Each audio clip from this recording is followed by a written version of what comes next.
The BNZ's fine print, for example, says customers can be liable for fraud losses if their passwords include sequential numbers or letters. Does this sound reasonable to you, what they're doing? Well, it sounds like something that could be applied in an unreasonable manner.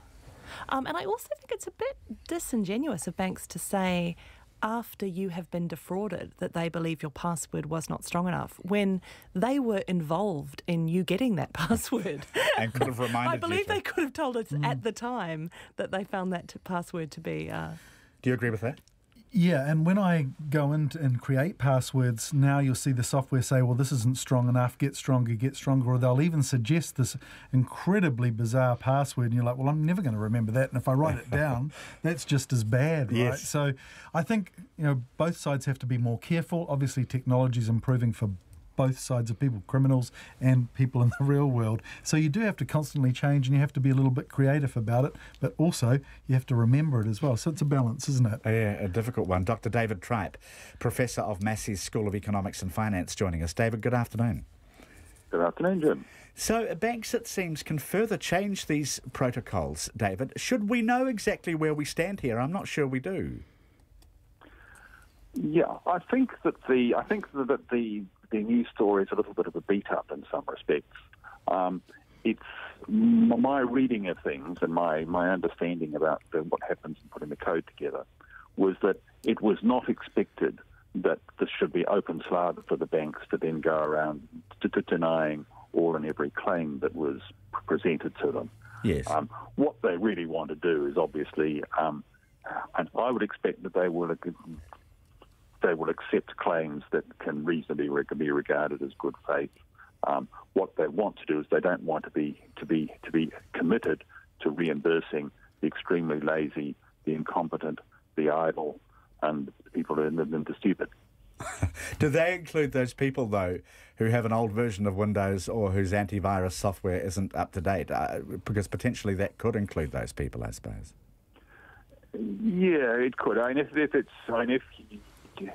If someone's responded to a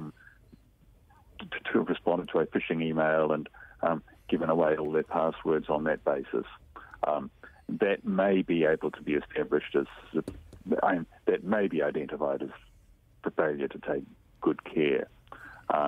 But I think in most cases they're unlikely to actually run around bouncing people and refusing their claims. Right, well, it'll be bad publicity. So it would be bad publicity, yeah. So it won't get to the stage, in your view, which is suggested in the article, that people should not, that they might turn you down because you banked from your work computer. It's not going to get to that stage. If you had a work computer that was particularly unreliable, it was kept open all the time with people's passwords sort of stashed around it, that clearly is going to be an unsuitable environment. But if it's a separate work computer which you keep under control, and if you log out when you go away from it, I don't think that's going to be a problem. All right, reassuring voice from, thank you, David, Professor David Tripe. And that is, we had tons to talk about, didn't we? But we're not going to get to it. That is the panel today. Mike Rehu, always a pleasure to see you. Thank you. And the same applies to you, Joe McCarroll. Thank you. We are back tomorrow. Thanks for your company, everybody. And Checkpoint is about to start.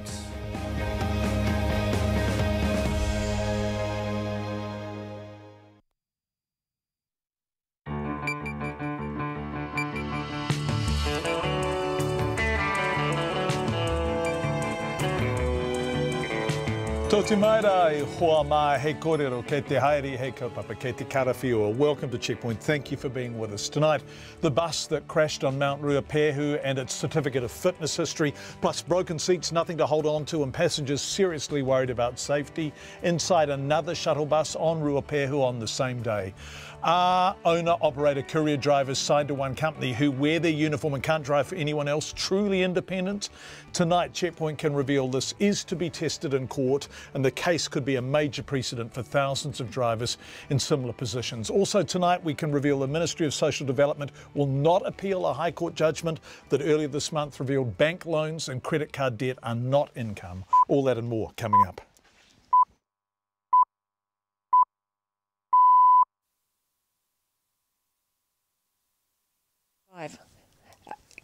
RNZ News at 5. Kia ora, good afternoon. Ko Katrina Bat and aho.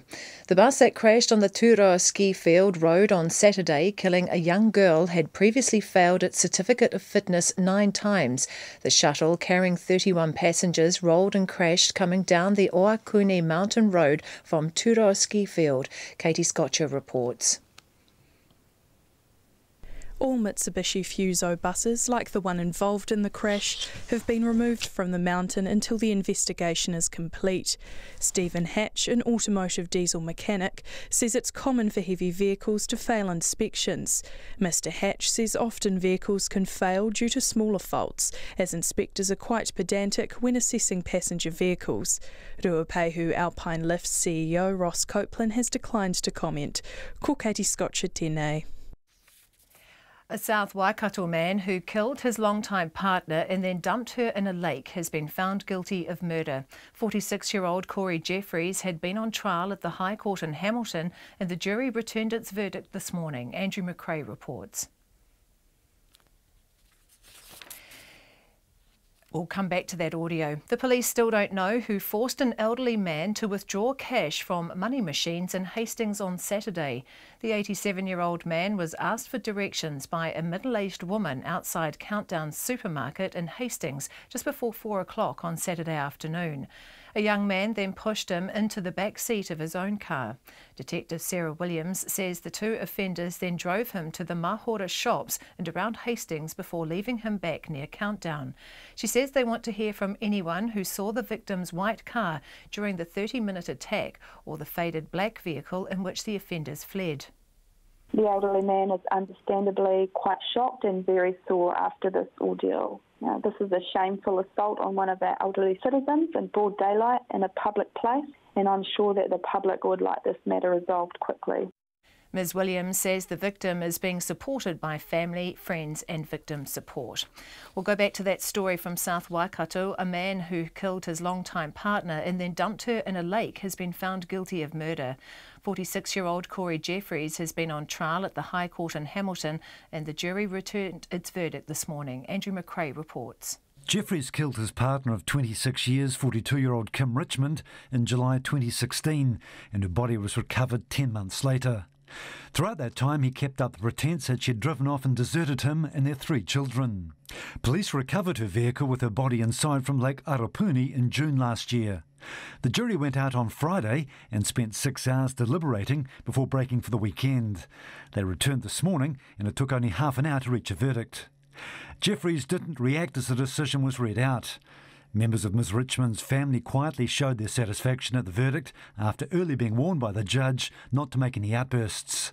They wouldn't comment to waiting media outside. Jeffries will be sentenced in September. Ko Andrew McRae tēnei. Government agencies have been asked to urgently find ways to reduce the harm caused by synthetic cannabis. Figures from the coroner show 40 to 45 people died in the year to June because of the drug, compared with 2 deaths in the preceding 5 years. The acting Prime Minister, Winston Peters, says Cabinet has asked the Ministers of Health, Justice, Police and Customs to seek advice from their agencies, and they'll put their heads together to find the best solution. There has been a lot of work on this in the past, but I think we have to be honest, we haven't come up with the kind of solutions which have seen a turnaround and a victory against the people who are peddling this stuff and the number of deaths that are involved. Winston Peters. Poultry giant Tegel has rejected accusations that it doesn't look after its chickens. An animal rights group, Direct Animal Action, has released video footage of dead and deformed chickens in one of the company's farms in Helensville in Auckland. It shows birds struggling to stand up, being trampled on and some with open wounds. But Tegel says the video is selective and doesn't accurately reflect the farm's practices. The company says it checks its sheds daily and removes birds that are dead or abnormal. It says the Ministry for Primary Industries investigated the farm on Friday and didn't raise any complaints. But MPI says it's still reviewing the footage and can't comment while the farm is being investigated. More than 200 hikers are trapped on a mountain on the Indonesian island of Lombok after a deadly earthquake triggered landslides and cut off escape routes. Hundreds of rescue workers are now trying to evacuate them from Mount Rinjani, a popular hiking destination. The 6.4 magnitude earthquake struck early yesterday morning, killing at least 14 people and injuring more than 160.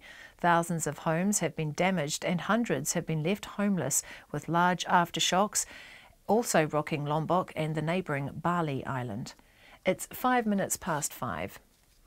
Sport. The Tactics are chasing history tonight to make their first ever appearance in the ANZ Premiership playoffs. They'll be in prime position to grab the third and final playoff spot if they can beat the Magic in Hamilton. The Tactics assistant coach Julie Seymour says the key to success is playing their own game well. We want to put out a really good performance, and then obviously the ball's back in the Mystics' courts if we can get a win. But I think any sports person will tell you, you can really only control what you can control, and at the end of the day, that's what we want to focus on. Julie Seymour. Joseph Parker's promoter David Higgins says it's more of a case of when rather than who when it comes to the New Zealand boxer's next opponent. Parker faces a rebuilding phase after suffering his second straight loss in a unanimous points defeat to British counterpart Dillian White in London yesterday. Higgins says the former WBO world champion Parker won't need to go searching for a decent opponent for his next bout. I'm very confident that there'll be a range of great comeback options for Joseph Parker if he wants to come back, and I believe I've heard nothing to suggest he doesn't. David Higgins. The New Zealand golfer Danny Lee has produced his best finish of the PGA Tour season, finishing in a tie for 6th at the Canadian Open in Ontario. Lee carded a 4 under 68 to finish at 16 under, 7 shots behind the runaway winner, world number 1 Dustin Johnson. That's the news. A bus hurtles down a mountain with no brakes. It was a nightmare and everyone was screaming and I think people were praying and people were crying, and one guy pressed the emergency button on the back door and jumped out while it was rolling down. That was terrifying. Passengers take cover. People were ducking, kind of getting in recovery position like an aeroplane. Covering the top stories with eyewitness accounts, Morning Report, weekdays from 6. Then on 9 to noon, an iwi kiwi fruit venture aiming to create job opportunities and contribute to the growth of the Māori economy. And after 10, filmmaker Lorna Tucker on her documentary about fashion icon Vivienne Westwood. Join me, Catherine Ryan, on 9 to noon after Morning Report on RNZ National. Met Service weather through to midnight tomorrow now. For Gisborne, mainly fine, isolated coastal areas clearing this afternoon, high cloud tomorrow. For the rest of the North Island, fine today, scattered rain or showers developing tomorrow with some heavy falls possible in Taranaki. Nelson, fine today, a few showers developing tonight, turning to rain tomorrow morning, rain easing to showers tomorrow evening. Marlborough to Southland, fine today, areas of cloud and a few spots of rain tomorrow.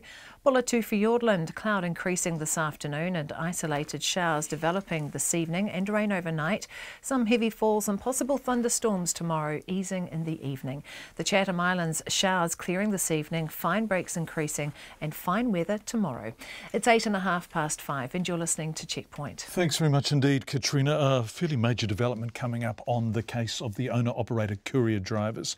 But we begin tonight with the ski shuttle bus crash and revelations the bus involved had previously failed its certificate of fitness 9 times. We've also spoken to a woman who was a passenger on another shuttle bus on Ruapehu on Saturday, who was so concerned by what she regarded as the dangerous disrepair of the bus's interior, she photographed it so as to make a complaint. More from her shortly, including the photos she took if you're watching. But first, the bus trip that ended 5 minutes into the 17-kilometre journey from the Turoa ski field, rolling and crashing on the mountain road, killing an 11-year-old girl and seriously injuring 3 other passengers.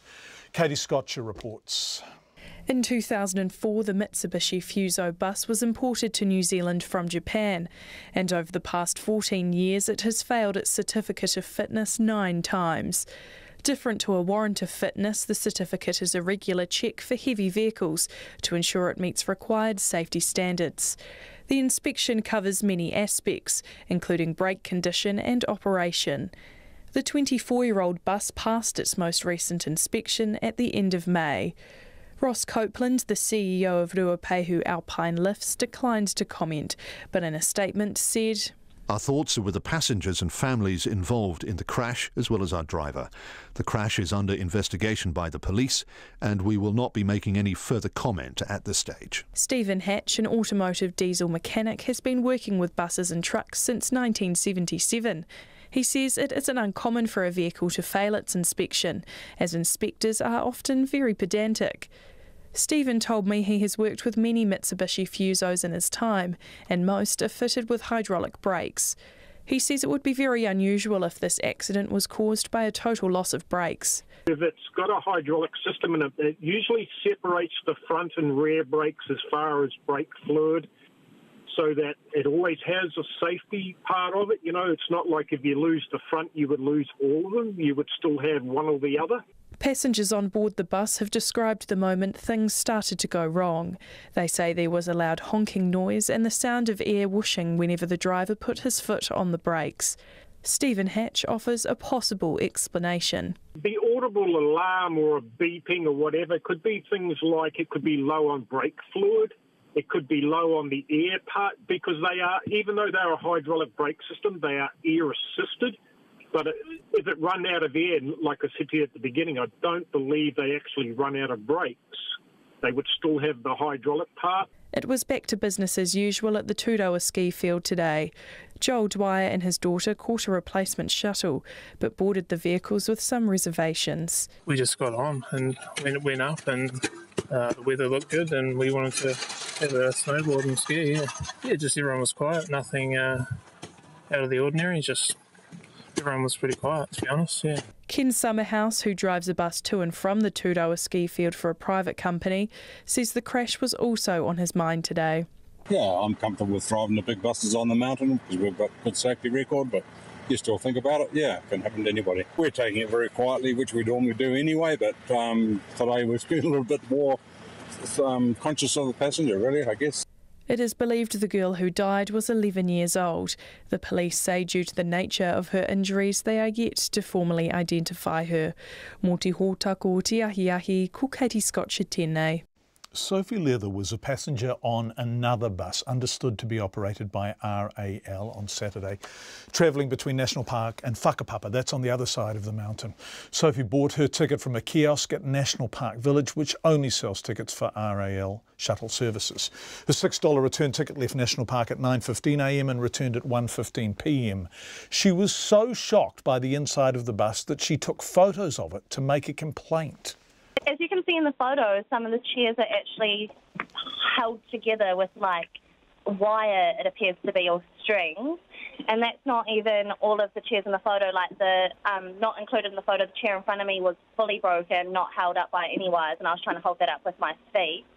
And there was, you know, alcohol bottles, which you can see in the photo, holding in the cup holders. There was a handle on the back of the chair, which was where the joke was made about a crash. You know, like if someone went to brace himself, we went around a corner and a lady went to brace herself and her child, and just going around a small corner, the entire handle came off the chair. And so we were pretty all horrified at that, to be honest. We all started talking about how dangerous it was. And then just to see that there was a crash that same day, that was pretty horrific. It just made me really question that if maybe the safety conditions of the bus were better, maybe the outcome could have been different, you know? So, Sophie, just to confirm, you were so struck by the state of the seating inside the bus, and we need to set that aside from what was in the engine, but you took photos and the passengers were discussing it as you travelled. Yes, yes. As I said in the photo, you can see there's a handle that's slightly come off the back of the chair. We went to go around the corner, and a mother and her child went to brace themselves using that handle, and the entire thing came off. And that's why I thought I should take a photo, because that made me start to wonder about the safety conditions, and if something did happen, whether the bus would be providing safety for the people in it. People discussing this, I've heard a lot of people discussing the situation that's gone down, and a lot of people are initially just trying to put the blame onto the bus driver. But I feel that even if it was the bus driver's fault, the conditions of the safety in the bus could have changed the outcome drastically either way. Drastically? You really feel that strongly about the inside of that bus you were on?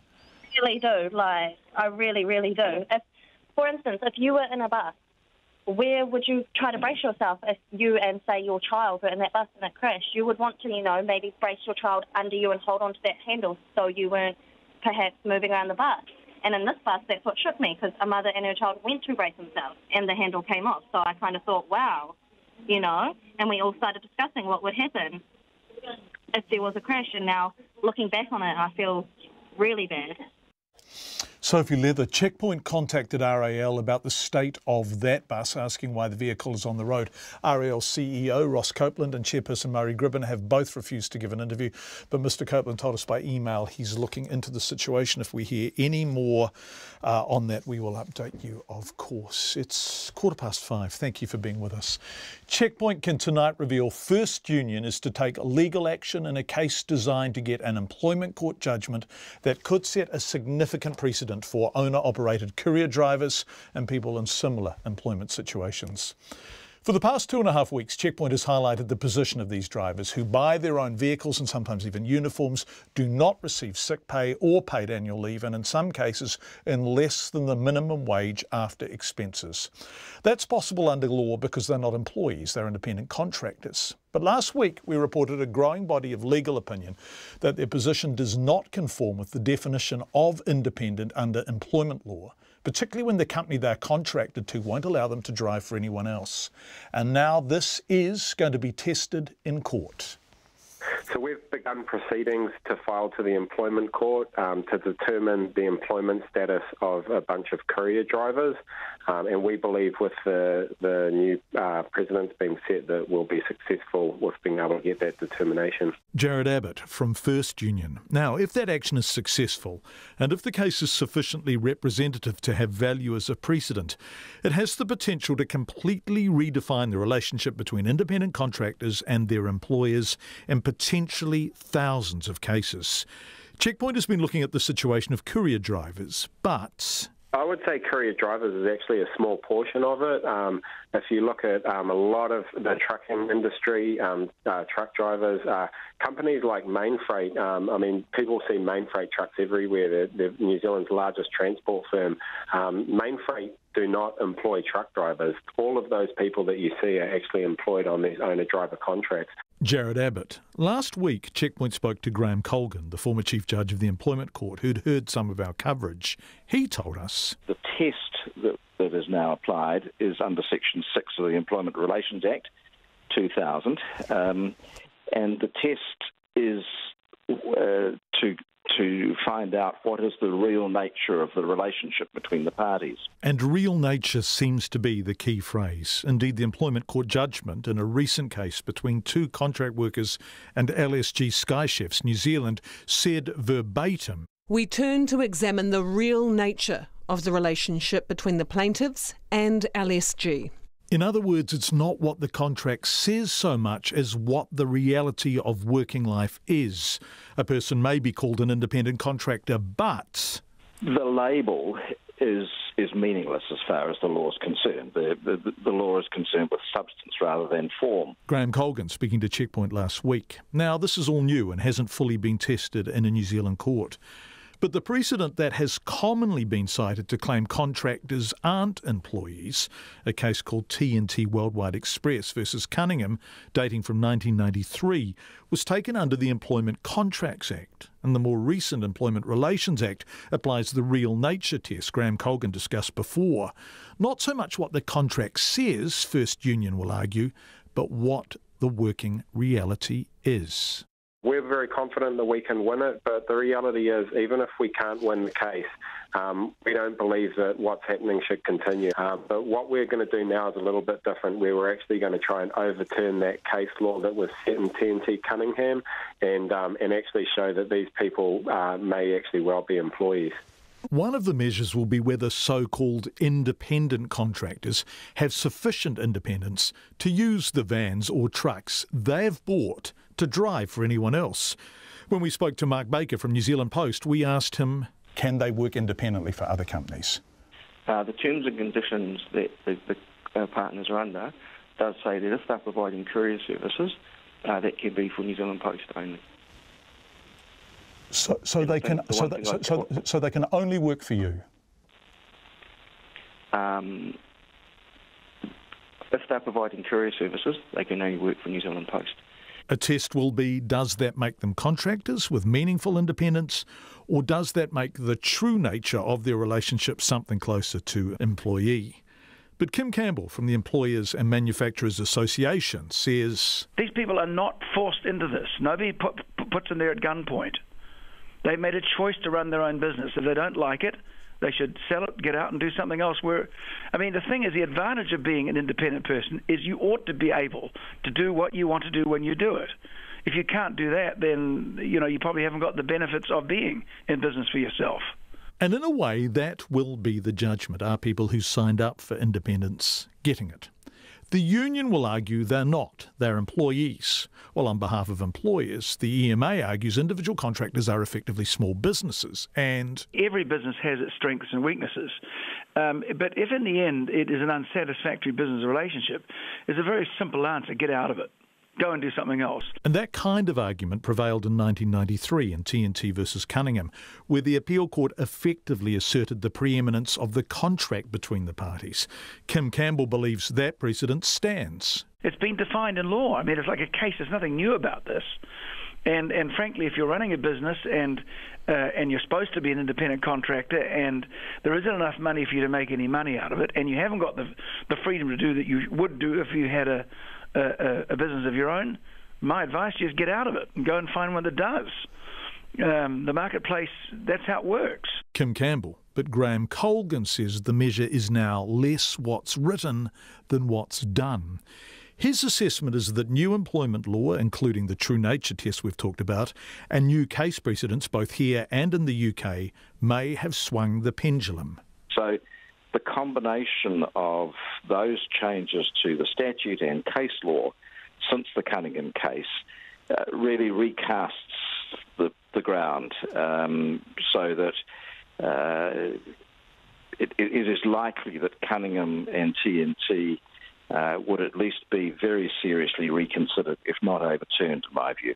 Having heard that and having received similar advice, the First Union is now moving to take a case to achieve exactly that. That's absolutely right. And you look at the situation and then apply that same test to what's happening with courier drivers or a lot of owner drivers or even a lot of other contractors, and they fully meet a lot of those tests that are being looked at. And that's, I guess, what's really sparked us and buoyed by Judge Colgan's comments also. But obviously, I think with the public backlash around the story that's been running with Radio New Zealand in the last couple of weeks, we've just had so many people come forward to us.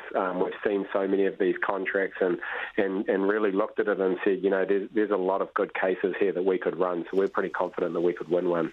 Jared Abbott from First Union. If you are a contractor in that position, text us 2101. After 6, we're going to talk to a building apprentice who, after he has paid for his tools, is earning considerably less, or was earning considerably less than the minimum wage. So we're widening out from drivers now to the construction industry, that after 6. The Ministry of Social Development will not appeal the High Court judgment that earlier this month ruled bank loans and credit cards do not constitute income. Now, regular listeners will remember the case of Miss F, a woman with name suppression who fought MSD in successive courts for 8.5 years. Zach Fleming gave us that story a few weeks ago. The Ministry was trying to recover nearly $110,000 from the solo mother of 2, arguing that money she borrowed between 2005 and 2010 while on a benefit constituted income. But in a pretty clear-cut High Court ruling, Justice Paul Davison said simply that loans are not income because they have to be paid back. MSD's been considering advice on that ruling for nearly a month now, and in the past hour it's told us it accepts it and will not appeal, but it's making no apologies for taking the case in the first place. Here's Deputy Chief Executive of Service Delivery, Viv Rickards. This was a complex case. We had an individual that was receiving $180,000 worth of money from about 140 different payments, and clearly there was a lot of money involved and they were getting a benefit. So on part of that, the court has indicated that some of it could not be treated as income but they left some questions open, so that's why I'm very clear. I can't see where they left the questions open. The court is very clear. Justice Davison's judgment is very clear. He identifies that all the money was either from the woman's mother or from the bank in the form of loans and overdrafts. I just wonder why you couldn't have worked this out without going to the High Court. Look, as I said, it's bigger than just the amount of money and one loan. If it was just one loan, it was an easy thing to deal with. Most listeners would think, hang on, I don't want my loan treated as income because I need to pay that back. But don't forget, there are 140 other payments, not just the loan. There were a number of other payments, and it was entirely appropriate to seek clarification. And we've got that from the High Court. But you didn't get it from the client. You got it. I mean, the clarification you got. I'm sorry to be insistent about this. The clarification you got from the High Court was really clear. This was not income. These were loans. But this is the issue. When you read the whole judgment, and from the media coverage that I've seen, I've only seen one person from Christchurch who's actually read the whole judgment and actually put the case forward about it was entirely appropriate, and that's our view. That I looked at it and said, this is entirely appropriate to seek clarification, so we should. Look, we administer $23 billion. I'm not going to open the gates so everyone can come in and just get money. We give money to people who need it, and if you have $180,000 from a different range of sources, entirely appropriate to seek clarification whether some of that should be treated as income. We don't treat loans as income. We were always very clear on some of that. There are some other issues in terms of the money that was made available. That's what we sought to get clarification. You were treating loans as income in this case, weren't you? Where was the income? Where was the money in this case that wasn't from loans? Look, when you look at the legislation that guides us on this, it treats money that comes in from loans. It can be treated as income in certain circumstances. When you bring the whole lot of this together, it looked like, and very clearly, that's income. That's what we sought clarification on. You're making such a compelling case for having taken a good case here that I'm wondering why you're not appealing. I mean, it seems to me you're having a bob each way. On the one hand, you're not appealing because the judgment is so particular, so singular, that there's basically no grounds for an appeal. On the other hand, you're saying, hey, it was a good case to take. Well, the court system's made up this way. One, we have law that's codified, and we seek guidance from higher courts in terms of clarification. That's what's happened in this particular case. That's how our court system runs. And, I don't get disappointed. We seek clarification. That's what the higher court did, and I accept the guidance that they have given.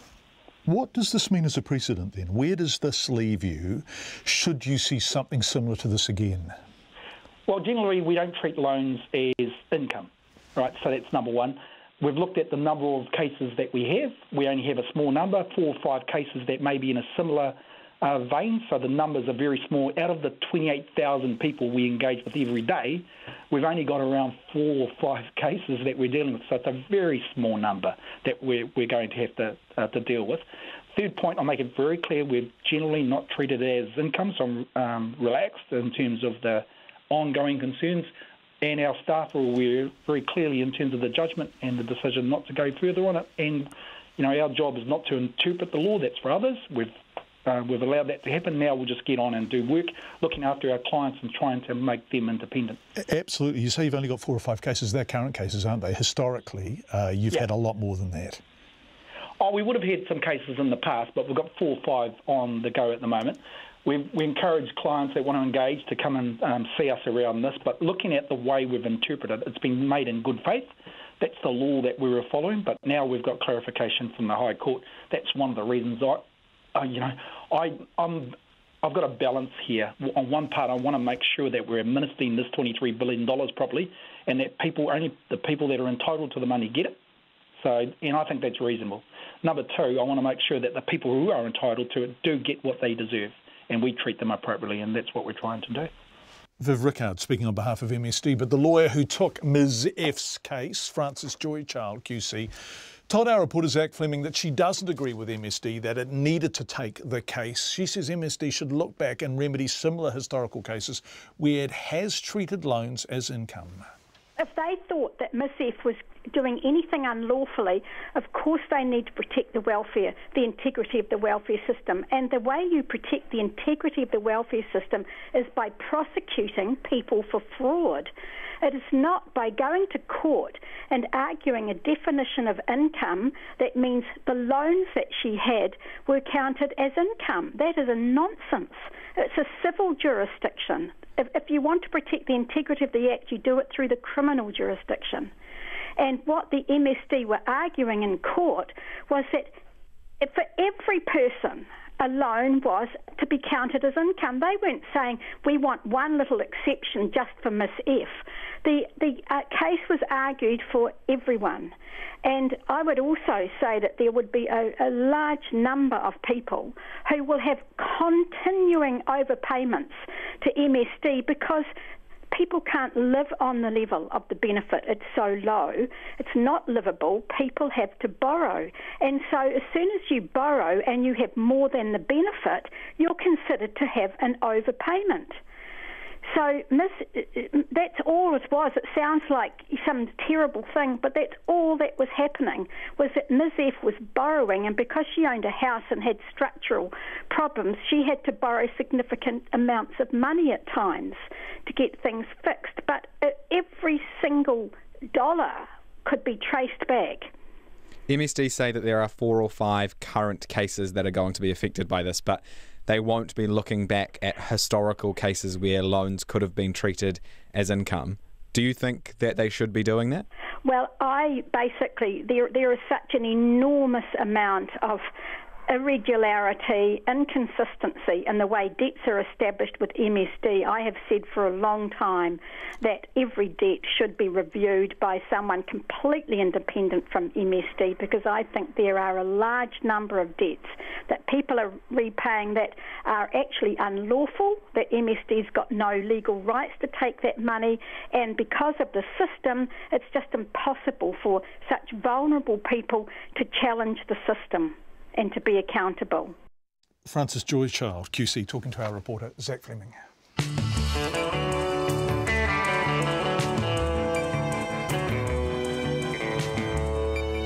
You're with Checkpoint on RNZ. We're delighted to have your company. It's 28 minutes to 6. Coming up on the program, a Waikato man who killed his partner and covered it up for 10 months is found guilty of her murder. Our reporter joins us live.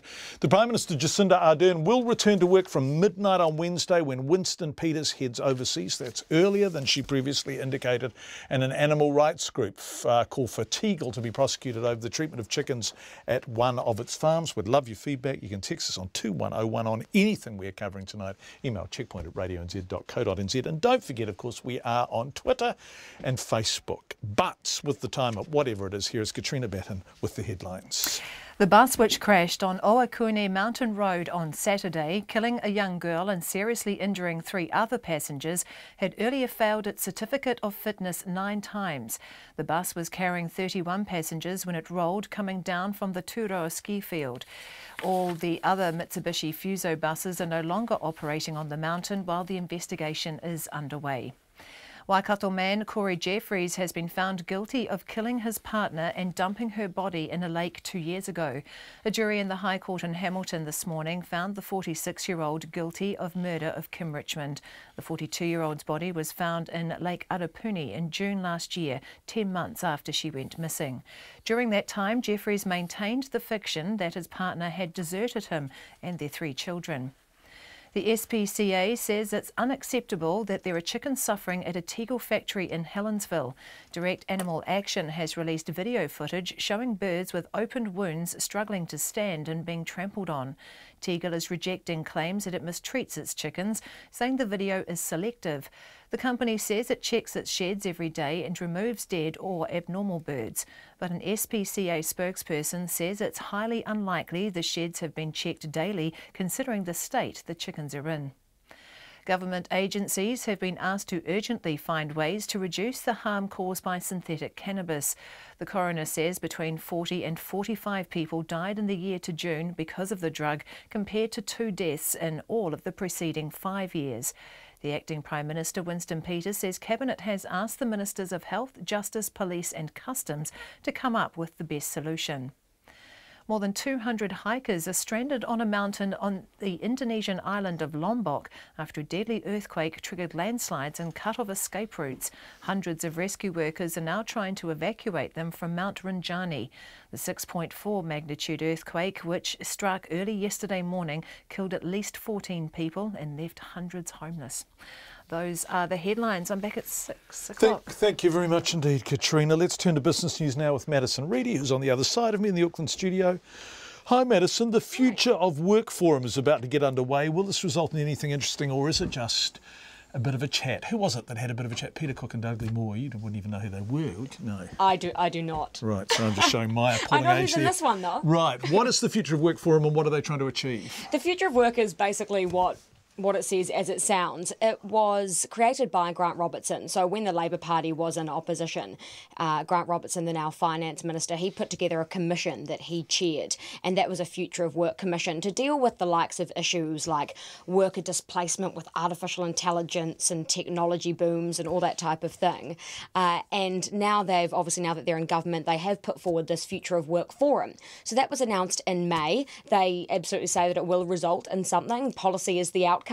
And having spoken to a few people who will be sitting around that table today, Business New Zealand's Kirk Hope, one of them, and also Richard Wagstaff, who I personally haven't spoken to, but he is the president of the New Zealand Council of Trade Unions. So it's essentially a triangle of government, unions and business. So if you've got Kirk Hope and Richard Wagstaff agreeing on something, that's quite promising, isn't it? Well, yes, the word symbiotic was actually used by Kirk Hope today. Yes. Yeah, I did ask him, are there any conversations that they possibly don't want to have heading into this? I mean, Kirk Hope, going and batting for business, has been very vocal on his views for employment law. And Grant Robertson himself has even said that all of those decisions that businesses haven't liked, like employment law that's on the table now, that Kirk is quite against, and also the decision to end oil and gas exploration, which wasn't taken so well by the private sector, by businesses. He says that that's not going to weigh on these discussions and that they are going to all get around a table and actually get some good policy out of this, whenever that may be. But the aim here is for unions to ensure a higher wage economy. They all want productivity, and they obviously want businesses to survive, because that's not good for unions, it's not good for workers, it's not good for the economy, and it's not good for the government's books either. Right, some promising rhetoric. I guess the proof will be in the pudding. We look forward to that. A New Zealand medical company has secured offshore investment. Reasonable sum of money, and how do they do it, Madison? It depends what you would consider a reasonable sum of money. To me, $2.6 million is a nice sum of money. So they have secured that from a private equity firm in the United States called Manchester Management Company, which is just a private equity firm. And the company that secured this is called Pacific Edge, and they are listed in New Zealand. It was the brainchild of some New Zealanders, and what they do is they invented and now manufacture and sell what they call CX bladder tests, and it's a molecular test for bladder cancer. So they can test and manage bladder cancer all around the world. So they sell that in 4 places. The United States is their largest market. They have a factory in Dunedin and obviously some staff here too, but they have a facility where they assemble and make their components in Pennsylvania, which is a pretty good location. It's only 2 hours away from some really large markets in the United States. And when I spoke to the chief executive this morning, his name's David Darling, which I think is a great name, he said that has basically, securing this investment is a testament to their little New Zealand company going and basing its operations and putting staff on the ground in the United States. And it was actually the equity firm that came knocking on their door. They didn't go looking for it. So, yeah, they're pretty happy. What happened on the markets today, Madison? I haven't seen anything. They closed down. Lucky I have seen something. So they closed down. The NZX Top 50 Index was down 0.8% at close today. So that's about 75 points to 8921. The New Zealand dollar is buying at 67.9 US cents, 91.9 to the Australian, and 51.8 British pence. Madison Reedy, thank you very much indeed. Let's travel, an hour and a half, 2 hours south of us here. A South Waikato man who killed his partner, actually a bit further, and then covered it up for 10 months has been found guilty of her murder. A jury in the High Court in Hamilton this morning found 46-year-old Corey Jeffries guilty of the murder of 42-year-old Kim Richmond in July 2016. The mother of three's body was found in Lake Arapuni in June last year. Our reporter Andrew McRae has been covering the trial and joins us now. Andrew, it's good to have you with us, although this is a tough old case, this one, isn't it? The jury wound ran out on Friday. No decision then. They had the weekend off, but back ever so briefly this morning. Yeah, hi John. Yes, it was very quick today. They spent 6 hours on Friday, then called it quits until this morning. They gathered at 10, sat in court briefly to be instructed by the judge, and then after a couple of minutes they went away to deliberate. Well, within half an hour word came that there was a verdict, and it was about another 20 minutes before everyone was ready, and the jury of 7 women and 5 men then filed in. And then that was over very quickly as well. The 4 persons said guilty to murder. Jeffries was sent out while Justice Fitzgerald discharged the jurors. Then he came back in and was given a first strike warning and then remanded in custody for sentencing. So he was sent out. Did he give a reaction to the verdict? He stood there very calmly, as you can imagine in such circumstances. That wouldn't have been easy. He looked nervous but didn't really react to the guilty verdict, just dropped his eyes and then slumped a little. Had he not been found guilty of murder, he would have been automatically found guilty of manslaughter, which is something he had already admitted to, so he was never going to actually walk away scot-free. Interestingly, none of his family or friends were in court, but the family and friends of Kim Richmond were there, and they've been there right through the week-long trial. And when the verdict came through, it was sort of an audible gasp and murmuring of appreciation from the family and friends. They kept themselves pretty well in check because, just before the jury did come in, the judge warned people in the public gallery. She said, please restrain yourselves. She wanted no outbursts or any comments in any form. There had then been a suggestion that Kim's mother, Rewa, would comment to waiting media. That didn't happen, and the family walked out of court saying nothing. But we did notice that Mr. and Mrs. Richmond, Kim's parents, had appeared visibly upset afterwards. I guess really, 2 years of stress coming to some sort of end, really. And also, I mean, confirmation she was murdered. I mean, it's a terrible thing for them to have to deal with. What were the police saying, Andrew? Only a written statement from them. They might say more after the sentencing. They said they welcomed the verdict. Their thoughts are with Kim's family. They were grateful for the family's support and cooperation, right through the investigation. Area Investigations Manager Ross Patterson, he went on to thank his own team for working so tirelessly on the case to find Kim, then bring her home and to, as he said, seek justice on behalf of the family. Yeah. What happens next? Sentencing, obviously. That's right. Justice Fitzgerald, she ordered a pre-sentence report, which is standard, and then she'll sentence Jeffries here in the High Court on September the 7th. Andrew McRae, who was sitting in on that trial. Thanks for joining us, Andrew. We appreciate it. Andrew is our Waikato-based reporter. The Prime Minister, Jacinda Ardern, will formally take over the reins of power again at midnight on Wednesday. When Winston Peters heads overseas, it will have been 6 weeks since Ms Ardern arrived at Auckland Hospital to have her baby, signalling the moment Mr Peters took over as acting Prime Minister. Here's our Deputy Political Editor, Chris Bramwell. Winston Peters will leave late Wednesday night for Singapore to attend a regional forum and ministerial meetings. He told media today that Jacinda Ardern would resume her duties as Prime Minister from the moment his plane took off at about midnight. The Prime Minister will resume her duties at the time the plane takes off on midnight, Wednesday night. The Prime Minister will be based in Auckland this Thursday and Friday as usual. She will travel to Wellington on Saturday with her partner and baby and set up her family in the Prime Minister's residence at Premier House. Winston Peters says Ms Ardern will be based in Wellington for the following 2 weeks while Parliament sits, with some day trips away. As such, today was his last post-cabinet press conference as acting Prime Minister. He reflected on his time in the top job. Well, the downside, if you ask me about the hits and misses, the misses was when I had to read so much comment from journalists about the disaster that was about to befall them.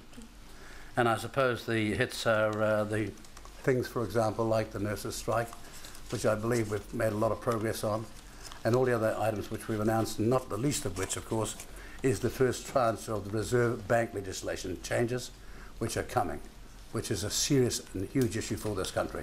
Winston Peters also outlined a number of policies that have come to fruition during his time at the helm. He was then asked who would be answering questions on his behalf in question time on Thursday, given he would be overseas. Not Jacinda, because she's not usually on a Thursday. Not me. Sorry, you'll have to go without me on Thursday. I can't answer that question because I don't know what the full cabinet attendance list looks like. Will it likely be Kelvin Davis? I just said I didn't know what the full cabinet attendance list looked like. So why would you hear a question that you know I can't answer? RNZ understands Kelvin Davis will not be at Parliament on Thursday, and the Finance Minister will be answering any questions directed at the Prime Minister. While Winston Peters can be notoriously prickly with the media, the post-cabinet media conferences have been reasonably smooth sailing, though his hackles went up this afternoon when he was asked about what he thought of Nationals President Peter Goodfellow's comment that he swills rather than sips his whiskey. And I've made a challenge to him last night, and some of you may have seen it on the Q&A. Have you asked him whether he's going to repeat his comments again? Because I wish one of you had the courage to do that, and we'll see whether he does or not. Why do you need But there's one thing's not going to happen here is somebody like him thinks he's going to have a free-headed Winston Peters. Do you think his comments were defamatory? Pardon? Do you think his comments were No, I'm not talking about defamatory. Why do you want him to repeat them? No, because he did it the first time at a conference, probably emboldened by the fact that he's still there, and it's astonishing to me that he's still the president of the National Party. And if he opens his mouth, I'll tell you why. Any other questions? Atu I te whare parimata mō te hōtaka o te ahi pōnei, ko Chris Bramwell ahau.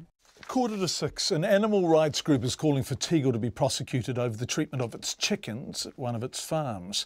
The Ministry for Primary Industries visited the Helensville farm, what's that, just northwest of Auckland, on Friday and is reviewing footage of apparently dead and deformed chickens.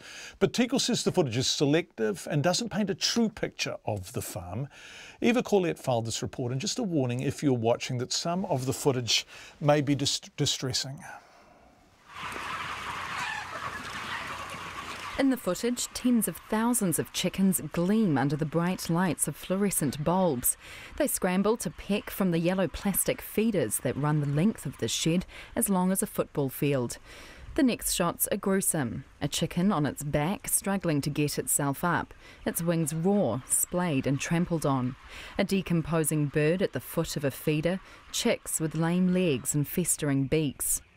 Direct Animal Action Group spokesperson Deirdre Sims says the public is often left in the dark about animal welfare. We just took a look behind closed doors of Tegel's farm and exposed some pretty graphic suffering that we found incredibly shocking, and we felt that it was really important that New Zealand was able to see this. The group managed to walk in through an unlocked door to film during 2 visits in the last month. Ms Sims says maltreatment of this kind comes down to, quote, sheer laziness. There's a code of welfare for meat chickens which says that the farmers must go through their farms on a daily basis, remove dead bodies, humanely destroy chickens that are clearly suffering. And, you know, from what we witnessed, this particular farm was not doing that. She wants Tegel prosecuted for failing to meet welfare standards.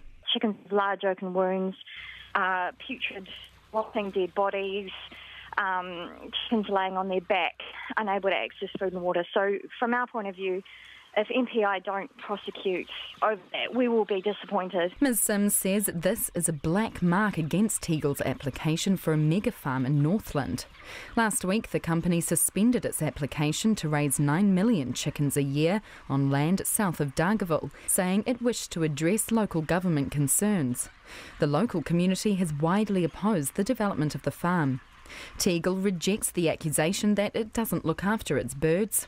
In a written statement, the company says the video only showed a small number of chickens and isn't an accurate representation of the farm. The company says staff check the sheds every day and any animals that are unwell or have abnormalities are immediately removed. An SPCA spokesperson, Anya Dale, says the footage isn't necessarily indicative of wider industry issues, but says it does show that it's highly unlikely the sheds have been checked daily. What we saw in that footage is not how anyone would want their meat chicken farmed, and certainly is not what society would expect in New Zealand. That level of suffering is unacceptable, and certainly we're very pleased that the Ministry for Primary Industries, that's been investigated by them. Dr Dale says Tegel doesn't receive SPCA's blue tick of farming welfare approval, but she couldn't explain why due to a confidentiality agreement. Tegel says MPI visited the farm on Friday and didn't raise any issues, but the ministry says it is still reviewing the footage and, due to an ongoing investigation, could not comment further. I tāmaki makoro mō te hōtaka o te ahia hinei, ko Eva Corlett tēnei. The Ministry couldn't comment, but you are, by golly. This from Alex, which says, how can anyone even consider eating chickens produced in such a heartless and brutal manner? These poor innocent creatures live lives of pain and stress before slaughter, and consumers should think of cruel reality before supporting this morally and ethically corrupt industry. Alex, reflecting the tone of your response to Eva's item.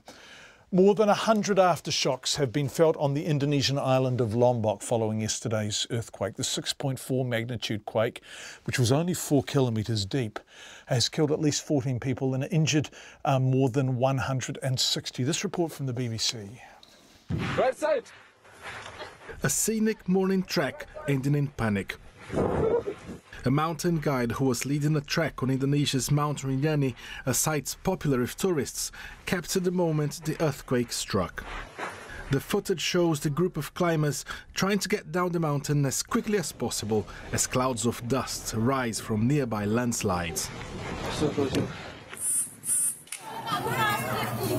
The quake of magnitude 6.4 was quickly followed by more than 100 smaller earthquakes. Thousands of homes were damaged. It's thought that dozens of people were injured by falling debris. It happened all of a sudden, around 6 in the morning, and then everything collapsed. My house collapsed. My kid was inside, but thank God he's safe.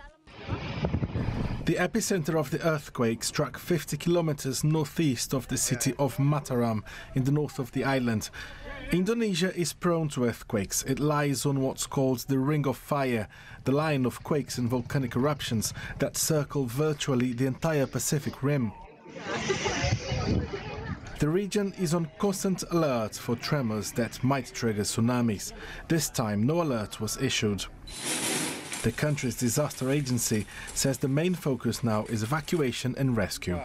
Authorities fear the number of people killed could rise.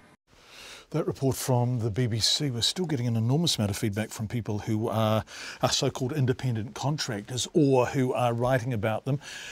We had earlier in the program the announcement from First Union that they are now going to take a case which will seek to establish a precedent around what is independence. Now, this is in accordance with the Employment Relations Act, which doesn't so much look at the contract but at the reality of the day-to-day working environment. In this case, the true or real nature of what an employer is actually doing, what an employee is actually doing, as opposed to what their employment contract says. Lots of you are saying this is a major precedent. Are there any jobs at all, this listener says, that could not be restructured to be offered only on a contractual basis? If not, the career precedent becomes all-encompassing of fundamental significance. We're hearing from more people on independent contractors, people pointing out that franchises operate the same way, that you are absolutely restricted in who you are allowed to deal with. A master-servant relationship, people are saying, an employer-employee relationship. And this one here, which is a long text, but it says the real problem with contract employees is that they are not given pay slips. Nothing in writing, the level of pay is well below the minimum wage. This is because they know they're breaking the law, but people get pride out of working and accept these conditions because they hope this will lead to bigger things. We do not have government and agencies in place to hold up the law, so it becomes common for low-wage earners, particularly in the education sector. This person is saying, I work for a government department and see this regularly. We really appreciate your feedback. We are continuing to look at this issue, even though this court case will now be taken. Do text us on 2101 if you feel you are described as an independent contractor, but it feels more like an employee-employer relationship. After 6, we'll talk to a building apprentice who says he was in exactly that position and was earning less than minimum wage after his expenses. It's 7 minutes to 6. Thank you for your feedback. We really appreciate it.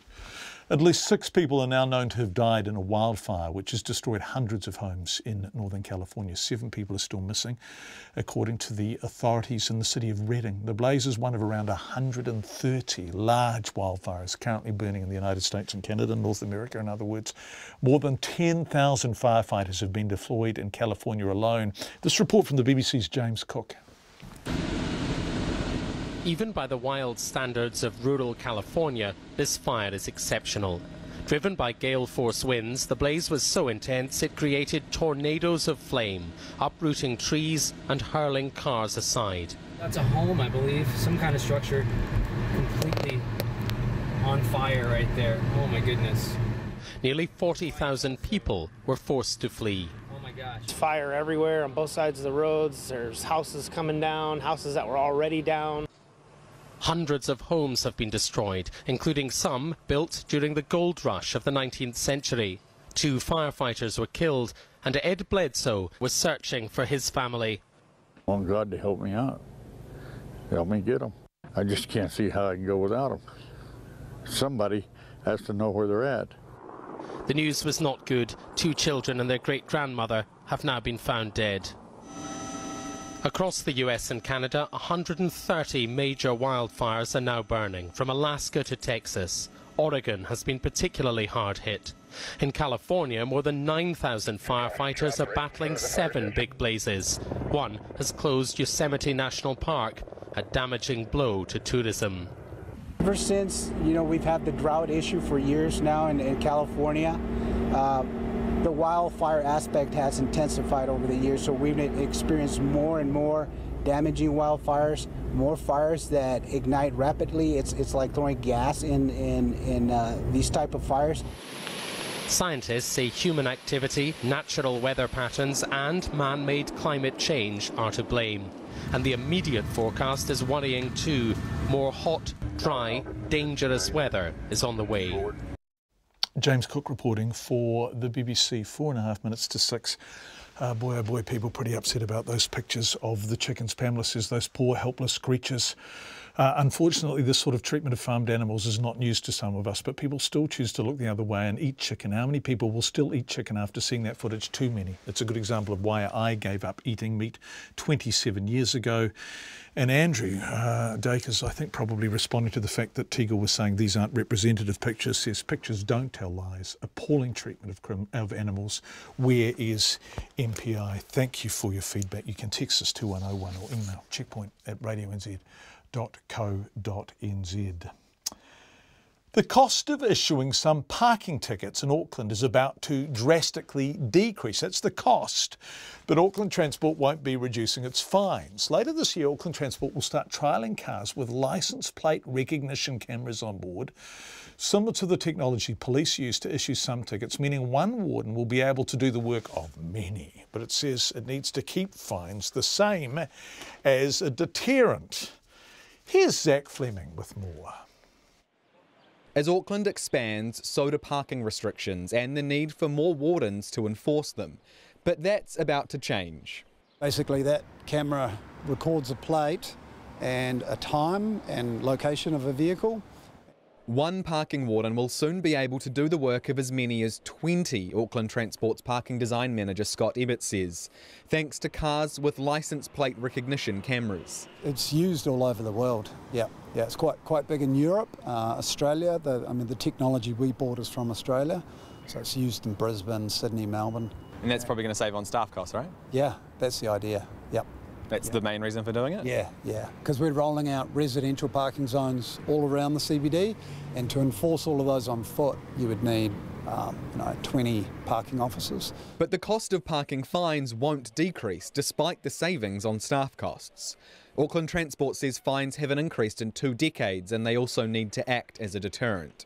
At first, the technology will only be used in residential areas, central city suburbs like Parnell and Ponsonby, where non-residents drive in from outer Auckland, park here and then make their way to work, taking up many of these parking spots to the frustration of residents.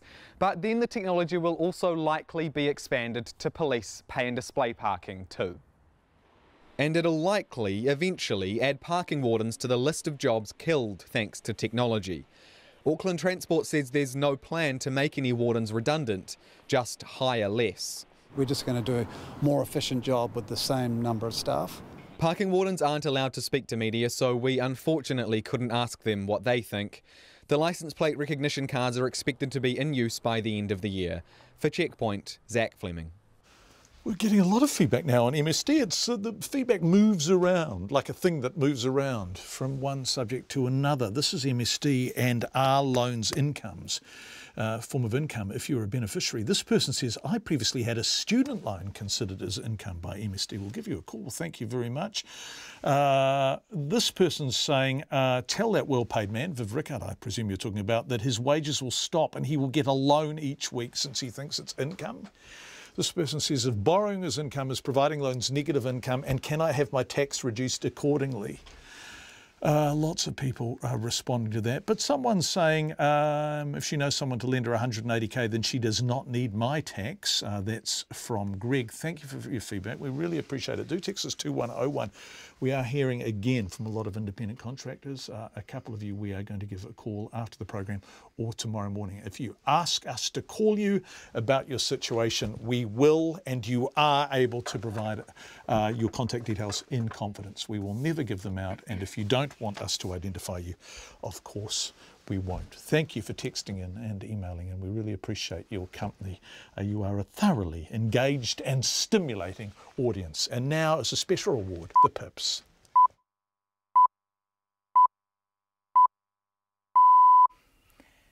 RNZ News at 6. Ngā mihi nui, good evening. Ko Katrina Batanaho. National hopes the government's moves to find a solution to synthetic cannabis will include urgent action, not another review. The coroner has found 40 to 45 people died in the year to June because of synthetic cannabis, compared with just 2 deaths in the preceding 5 years. Cabinet has asked the Health, Justice, Police and Customs Agency to find an urgent solution. National MP Simeon Brown says the government's first step should be to adopt his member's bill that would introduce tougher jail sentences for peddling these dangerous and harmful drugs. We need to change the conversation around these drugs. They need to be seen as the serious drugs that they are, and not seen as something which reserves a light penalty, which they currently do under the current legislation. Simeon Brown. The Ministry of Social Development will not appeal the High Court judgment that earlier this month ruled bank loans and credit cards do not constitute income. The ministry fought a solo mother of 2 for 8.5 years through successive courts, arguing that more than $100,000 she borrowed from her mother and the bank between 2005 and 2010 needed to be paid back. But earlier this month, the High Court ruled loans are not income because they have to be paid back. The ministry says it accepts the judgment, but won't work to identify similar historical cases where loans have been treated as income. A truck driver with a history of falsifying logbook records who caused a fatal crash near Springs Junction has been described by a judge as a menace to the long-distance trucking industry. 58-year-old Leslie Thomas Poa has been sentenced in the Nelson District Court to 20 months in prison for the crash last November.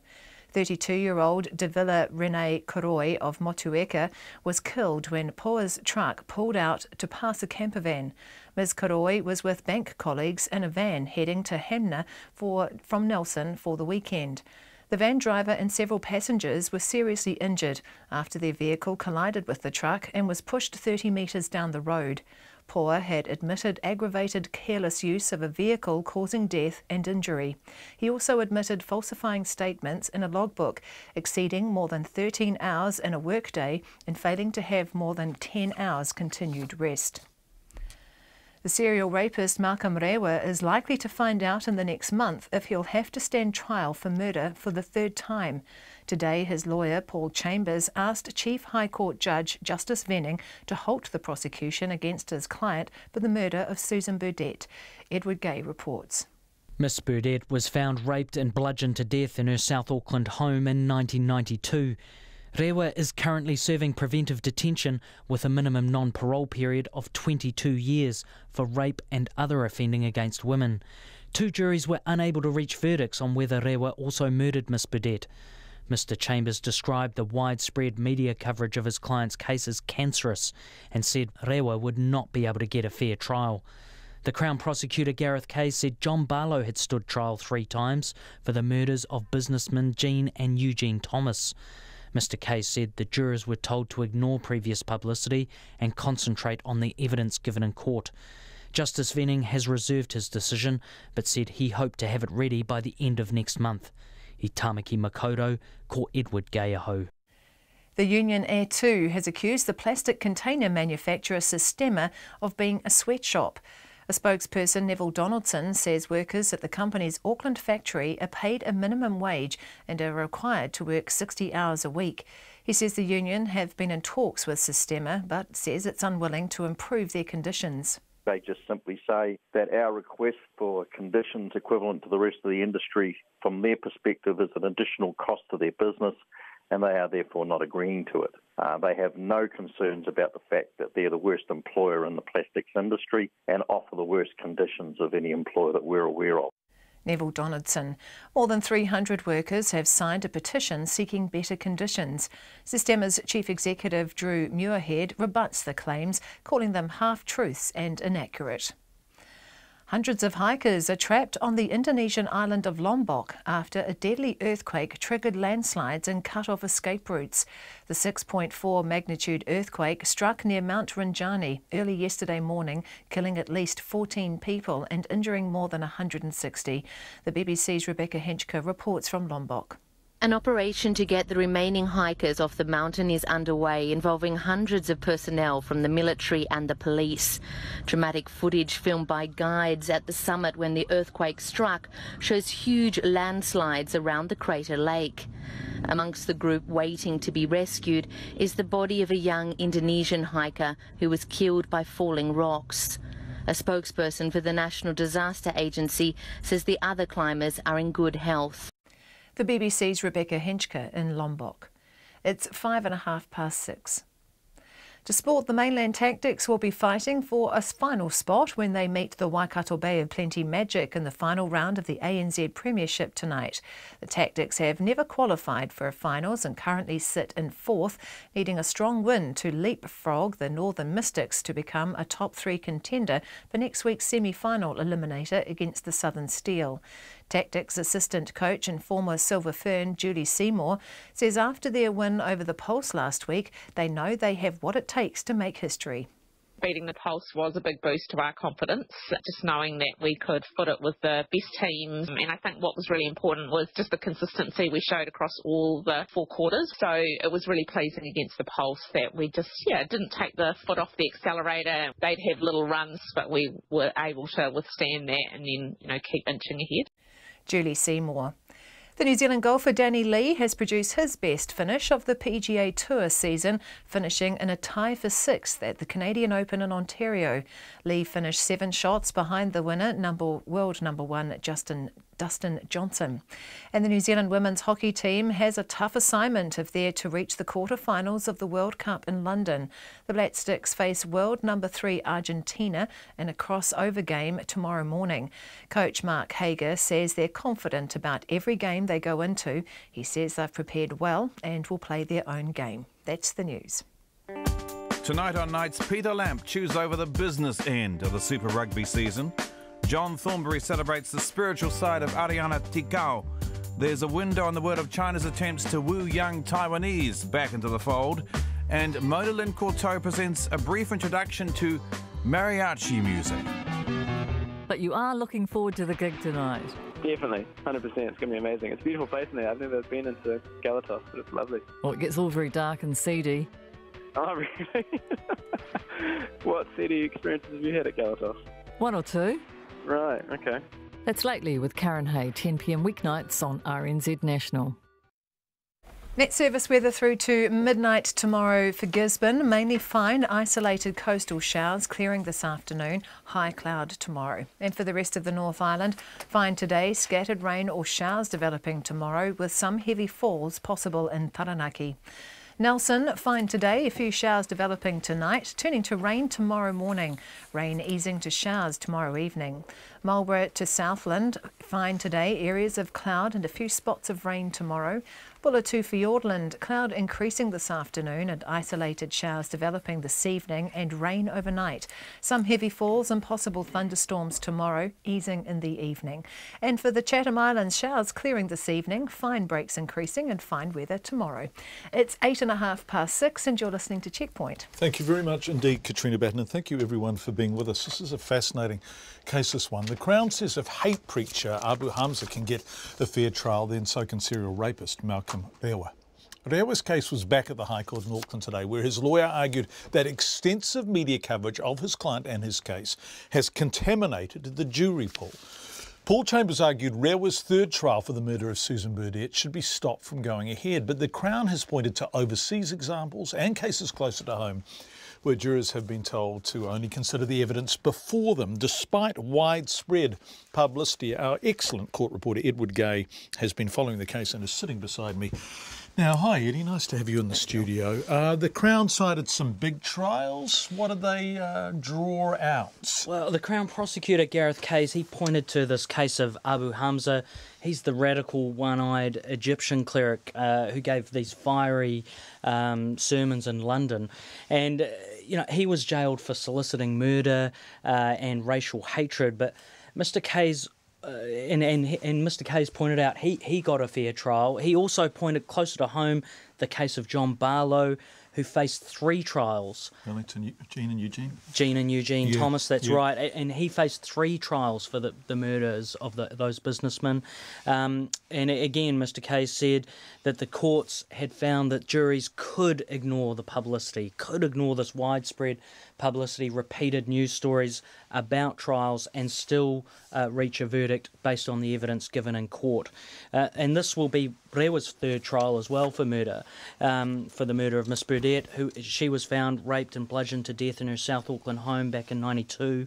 Rewa, he's currently serving this sentence of preventive detention, minimum non-parole period of 22 years for the rape and other sexual offending against 25 women. 2 juries were unable to reach verdicts on this charge of murder. Today, much was also made of this TVNZ program that went to air last weekend on the dramatisation of Tana Porter's case, and of course an actor played Malcolm Rewa in that program. Mr. Case said that program was obviously not a documentary, it was a dramatisation.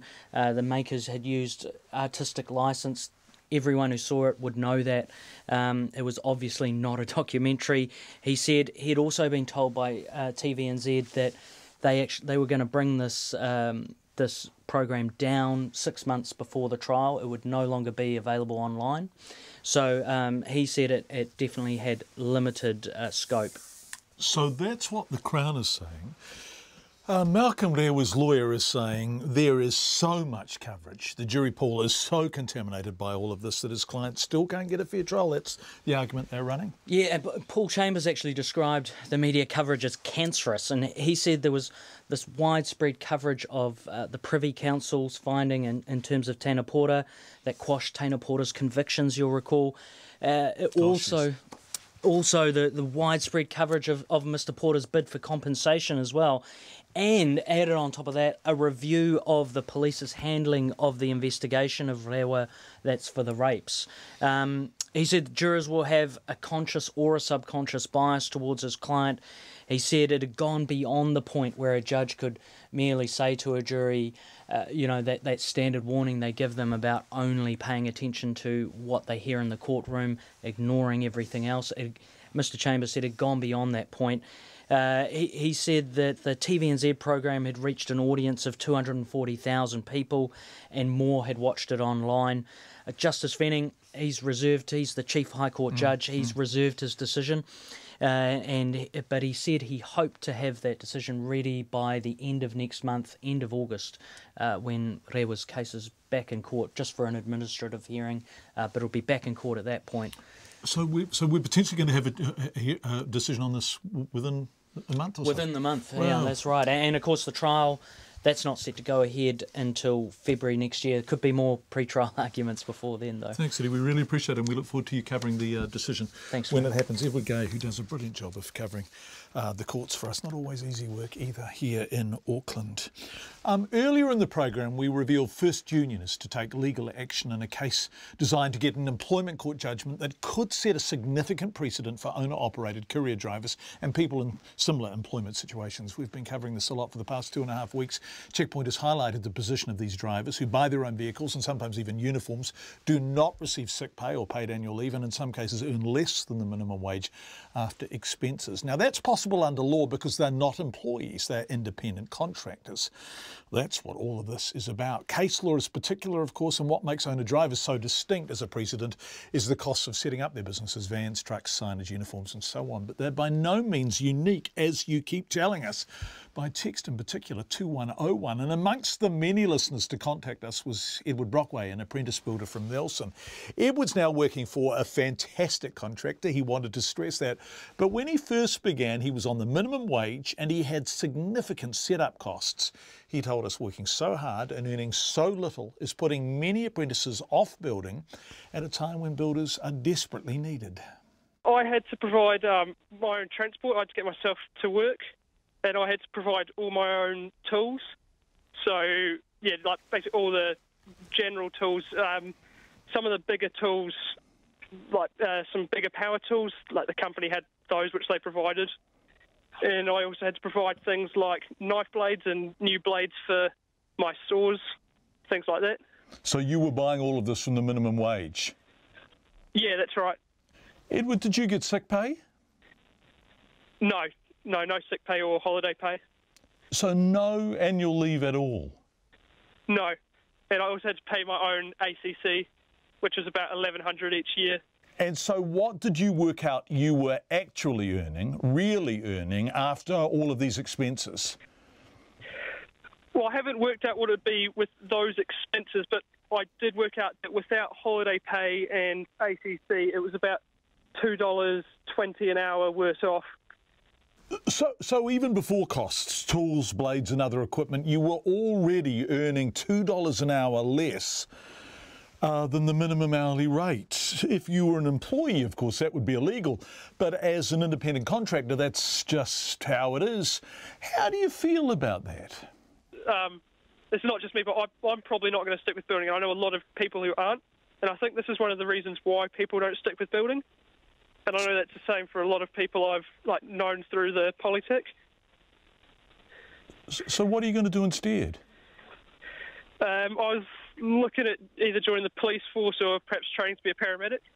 This is interesting in the context of the shortage of builders, right? Particularly in our main centres where we just can't get the people to do the work. And you're suggesting that the people are put off doing the work by being individual contractors who are paid the minimum wage and have to cover their own expenses. Yeah, that's absolutely right. And then it's like, it seems to be a lot of people who have got like quite a lot of potential as well. I'm not saying that about myself, but I know like one guy who came like second to the Apprentice of the Year. He got sick of building, and I think he wants to do something else. It's just things like that. Edward Brockway, who as a building apprentice, after his expenses, and they're substantial when you're setting yourself up as a builder, as everyone in the business will know, was earning considerably less than the minimum wage. Edward is blessed now by his employer, he says, but a tough start to his professional life.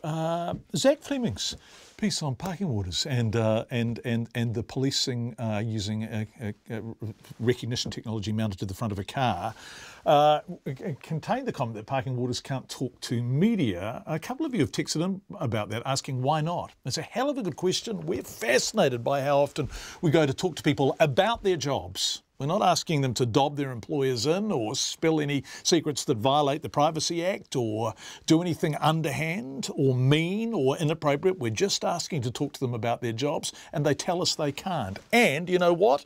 We're going to ask an employment expert whether that is enforceable. If we talk to a parking warden about their job and their employer fires them, would that be excessive?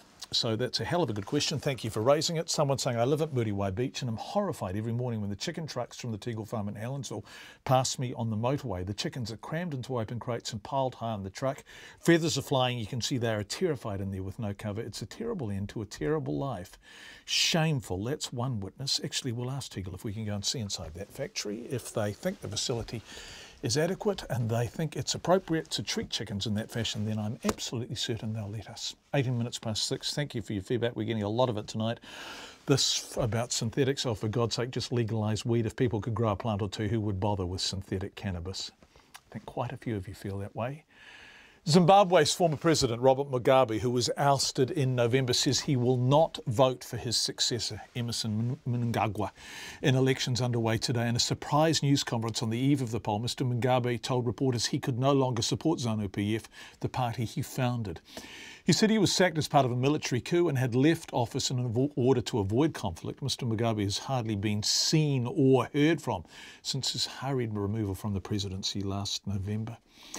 And if this media conference is anything to go by, the former statesman has not forgiven those who took his Zimbabwe away from him. Fergal Keane is the BBC's man who often covers Zimbabwe. He does a stunning job. He filed this report. Enter the ghost of elections past to make mischief and seek pity. He's 94, and for the first time in the history of independent Zimbabwe, Robert Mugabe's name isn't on the ballot. He is bitter. What have we seen?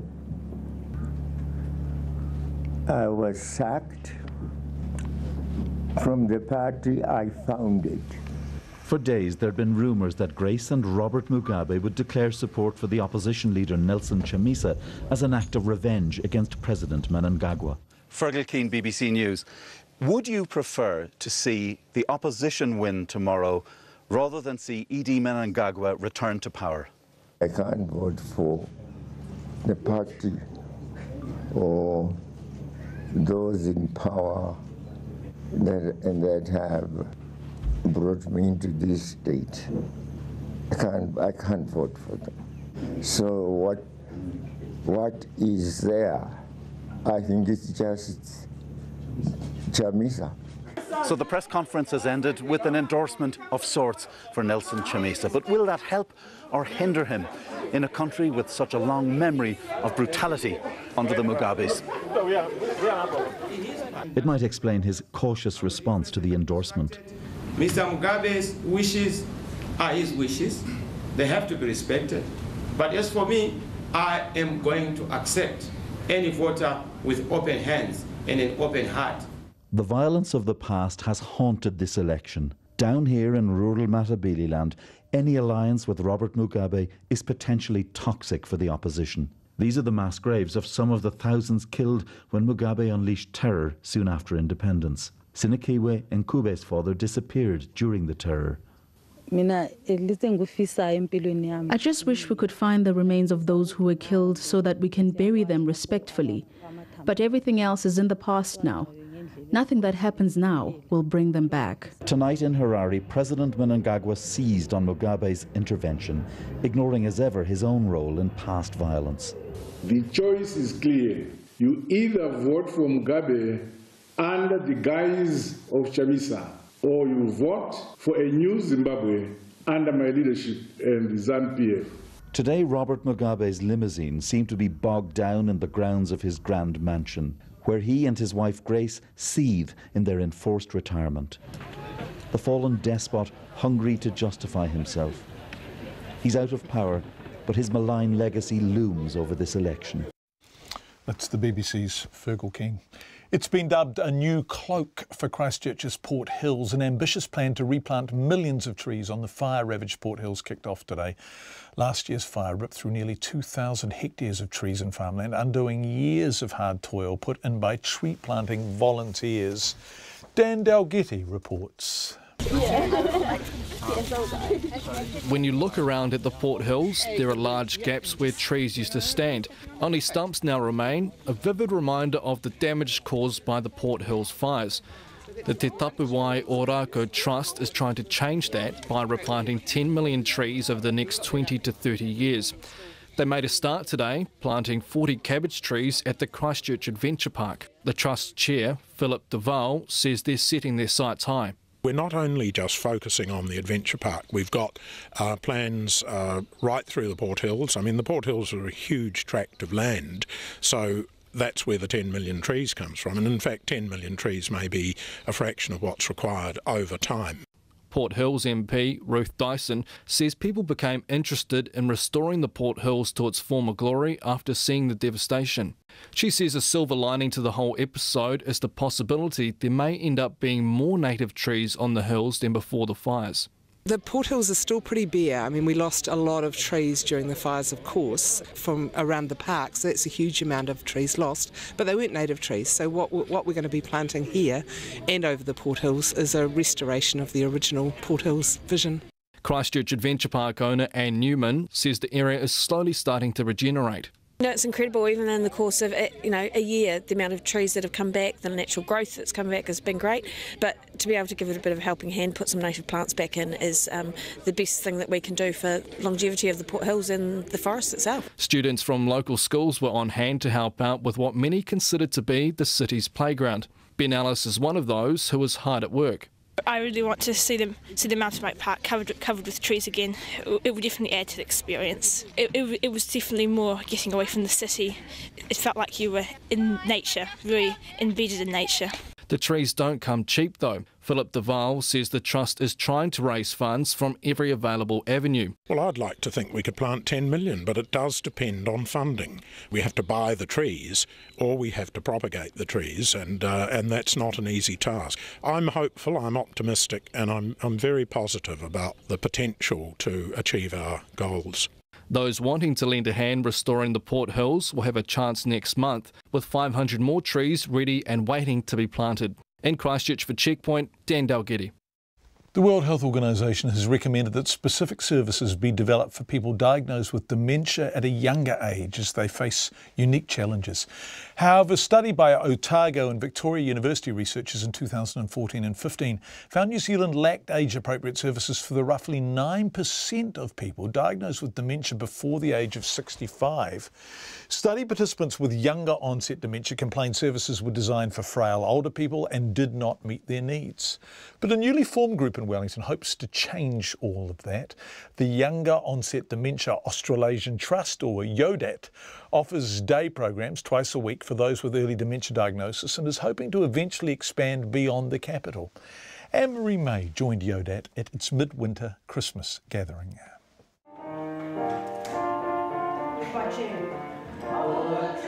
Once a month we have what we call whānau day. So whānau come and join in for a couple of hours with us. And today, because it's midwinter's Christmas, we're here dressed in our Christmas best, and we've had all the usual Christmas trimmings today. Denise, who is 61, was diagnosed with dementia this year.